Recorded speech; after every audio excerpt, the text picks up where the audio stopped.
seja muito bem-vindo a esse canal.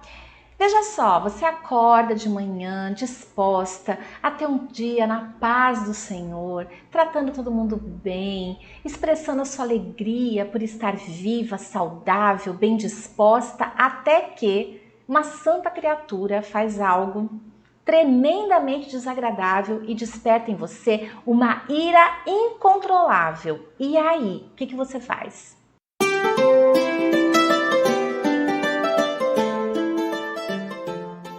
É sobre isso que a gente vai falar nesse conteúdo de hoje, com um estudo bem rapidinho que eu fiz sobre Salmos 4:4.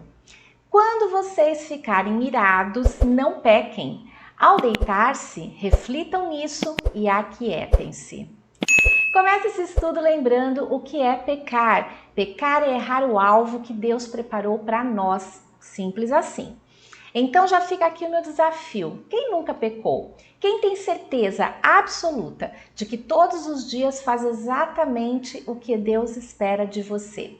Ok, estabelecido que todos nós, sem exceção, mesmo sem perceber, no mínimo de vez em quando erramos o alvo de Deus, ou seja, pecamos.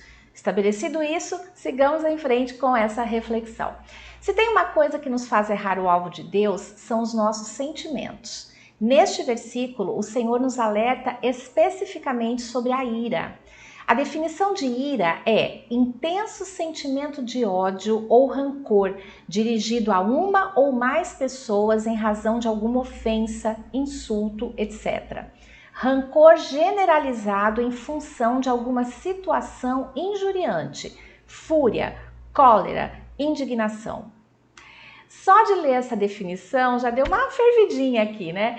Porque são palavras que nos remetem a sentimentos fortemente negativos. Imagina vivenciar esse sentimento em uma situação real.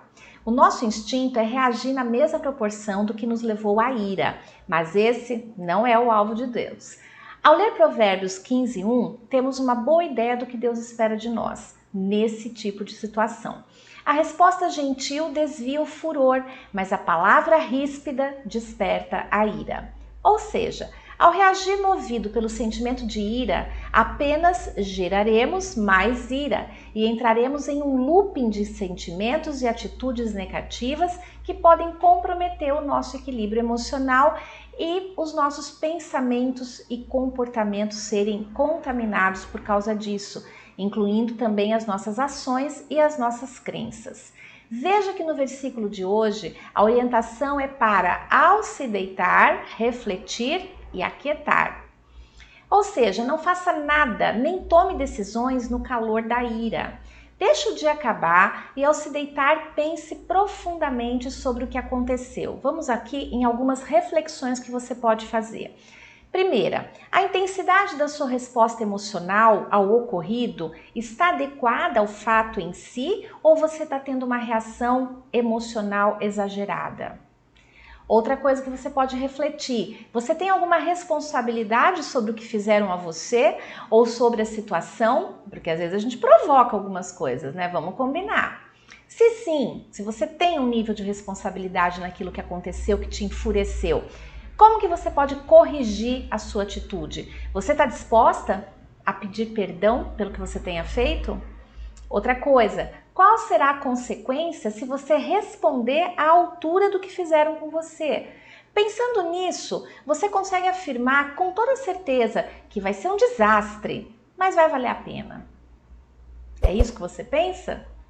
Mais um, você consegue afirmar que reagindo, movido pela ira, isso vai fazer com que a pessoa entenda o seu erro e peça desculpas ou de alguma forma vai mudar aquela situação? Por fim, e mais importante, reflita como Jesus reagiria a essa situação que você está passando e que deixou você irada.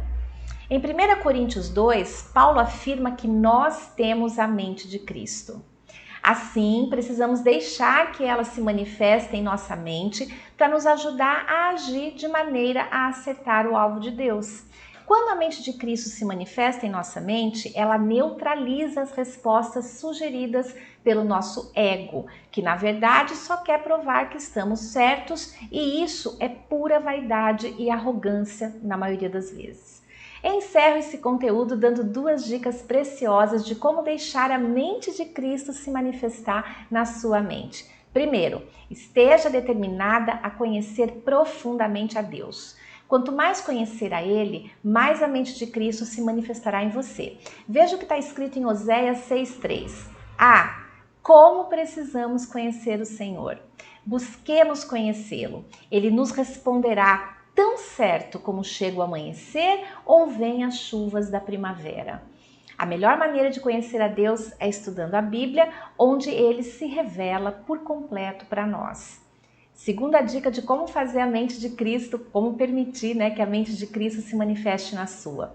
Declare com fé diariamente que a mente de Cristo se manifesta na sua mente.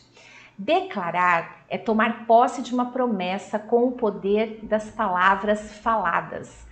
Se Deus deixou registrado na Bíblia a promessa de que nós temos a mente de Cristo, o que você está esperando para tomar posse dessa promessa? Declare isso em voz alta e assim acontecerá.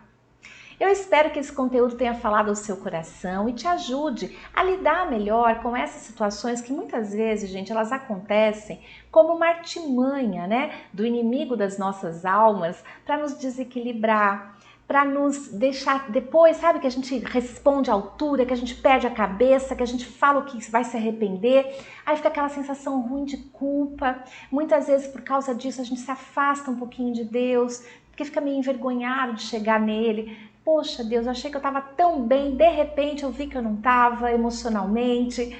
E então a gente precisa ficar muito atento a esses pequenos laços e armadilhas que surgem no nosso caminho, muitas vezes através de pessoas próximas a nós. Um cônjuge, um filho, um colega de trabalho, um amigo querido. Então o fato não é que você vai ignorar, mas você vai se conter, você vai frutificar a paciência e o domínio próprio e vai fazer o que Deus orientou. Não responde. Deixa o dia acabar, as horas vão passar, essa ira ela vai perder a força. Porque isso é carne, gente. Isso é uma resposta da nossa carne. Quando a gente não alimenta, perde a força. E ao se deitar, faz essas reflexões que eu convidei você. E para que você tenha cada vez mais dias vitoriosos, traga para si a consciência de que a mente de Cristo já foi dada a você. Você só precisa deixar que ela se manifeste. E eu te dei 2 maneiras de fazer isso. Se você gostou desse conteúdo, deixa o seu like, compartilha esse vídeo com outras pessoas e escreve aqui nos comentários o que você achou. Você tem alguma coisa para compartilhar sobre isso?